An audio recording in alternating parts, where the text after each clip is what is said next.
Hello, my viewers. Over there, you are most welcome to my channel. Thank you. Now, we are going back to Nyabohanse, and I want us to learn some few lessons from that place. I'm talking about this because if you've been there, I believe those a few people who are understanding Amarwa, maybe that these few people who've ever been destroyed, or rather, or rather been shown shege by the people they have ever assisted. If you've never been betrayed, trust me, don't understand Ayamara. But if you have, that's why you really, really, really understand him. Join me as we discuss bit by bit of what is happening down there. Now, today I want to talk to you, you who believe that it is your duty to assist people. I know some of us also did. And some of us believe that we've been called to assist people. And that's why you find that maybe you don't have much, but the little you get, you just want to share because maybe you've experienced scarcity in life.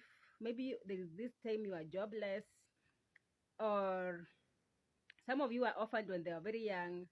Some of you received a lot of shit from people who are your guardians, and so you remember where you came from, and every little thing you get, you want just to share with the people who seems to be in problem. I don't want to say in shit. Forgive me. Now, one thing I want us to understand, all Ayamaro meant for these people of Nyabohanse was for this village to be upgraded. I've always said that Nyabohanse is one of the villages in Kenya which was far behind left in poverty. It is Kuria people are amongst people in Kenya who are marginalized. If you want to go and look for those reports from whichever place, you'll find them. Now, that one aside, a few things you can get from what is happening to Ayamaro, because at the moment it's like there is rubbish in that village whereby people are hating on this man. I have never said here not even once that Ayamaro is an angel. No. And when I'm defending Ayamaro, I'm not defending him because he's this holier than thou. No. I've always pointed out his weaknesses, things I want him to correct. And I feel like this person has been unappreciated.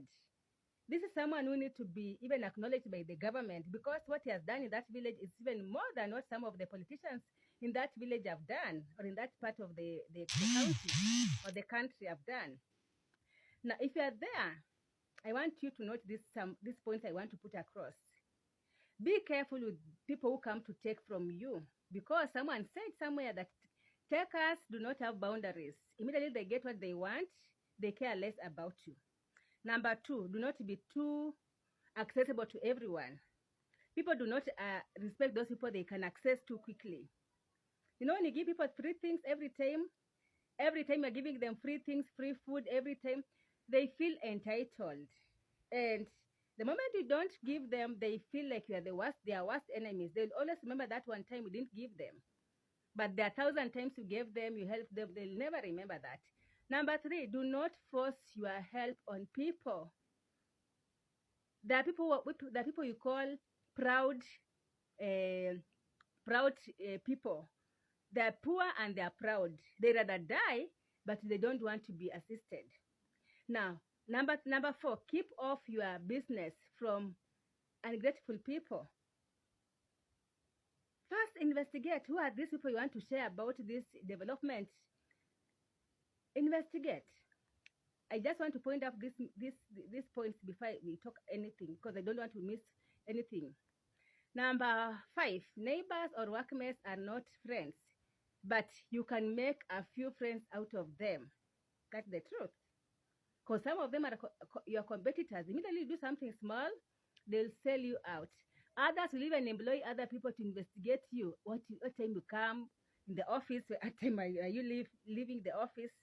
And they're your workmates, because they just want to look for something to bring you down. Number six, your best friend today can be your worst enemy tomorrow.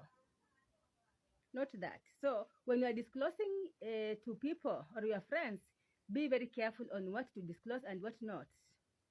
Number seven, Keep boundaries with your workers.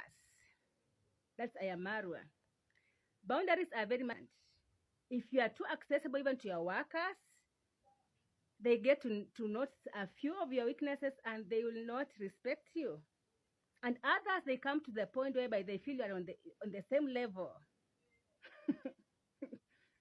And this applies even to the pastors and even men of God. Number 8, the people. Just a minute. Let people prove to you that they're your friends before you calling them your friends. Because some people, you feel you think they're your friends, but they're not. You are the one who is their friends. Test people before you call them your friends. Just the way Ayamara reacted a few days ago, a few months ago, and people just his friends came exploding, telling him on first.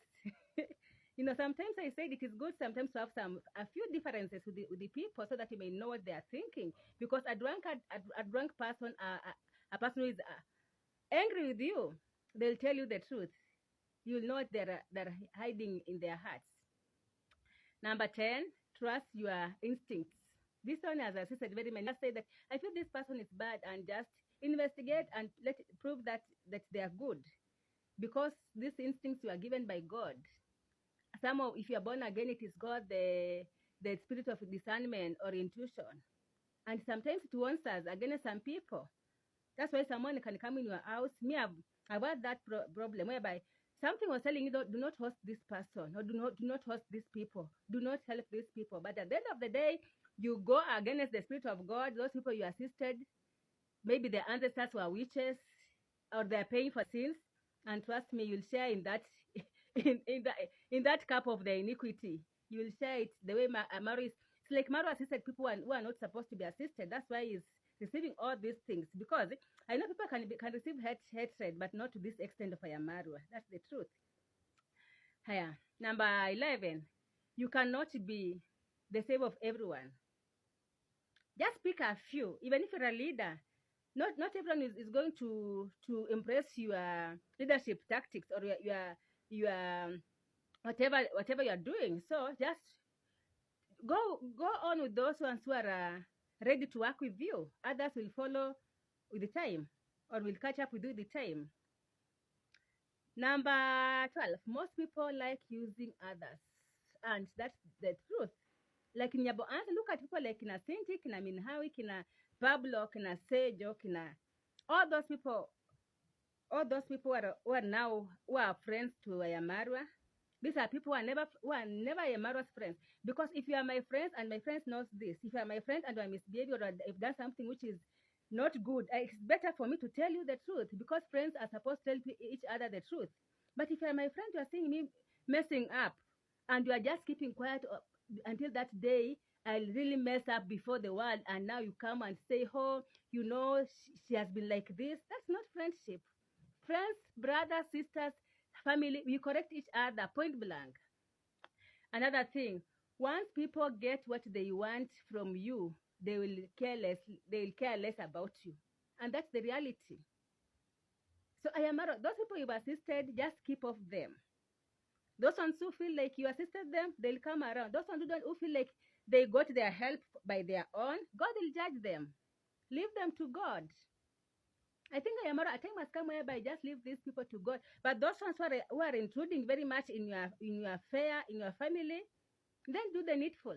And when I say the needful, you know what I'm talking about. Human beings are jealousy. Most of them are jealousy, and they always feel like they were the ones who are helping people who are in the post. When you are more rich. For example, even in Kenya, just let the vehicle have a collision with a tuk-tuk or a motorcycle. People will come hitting on the person in the vehicle, even if the person on the motorbike is the one on the wrong side. Why? Because people just detest they feel like if you are more richer than them, they are poor because you are rich. That's what I discovered. And if you are not careful, your vehicle can even be banned. I don't know why people are like that. So it's just good sometimes, just mind your business, the Bible says, and just avoid busybodies around you and ask God for guidance.